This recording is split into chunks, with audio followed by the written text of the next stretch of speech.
এই যে ভিটার চলে আসলাম। আর আসছে এই যে সিম গাছ দেখতে।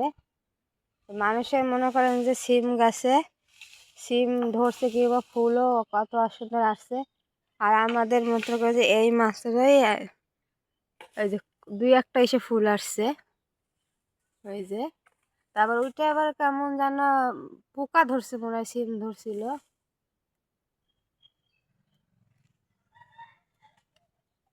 গাছগুলোর কি অবস্থা আরো কেমন জানি।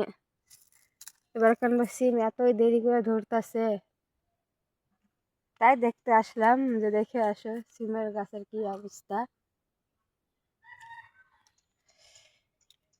এবার সিম কিনেই খাইলাম, এখন পর্যন্ত গাছের সিম খাওয়া হয় নাই। কপালে যদি থাকে তাহলে খাবো। সকাল সকাল চলে আসলাম দেখতে যে দেখি সিম গাছটা কিরকম হয়েছে। আশা দেখতেছি কিছুটা সিম ফুল উঠছে, কিন্তু আবার একটা সিম হচ্ছে তা পোকা ধরা।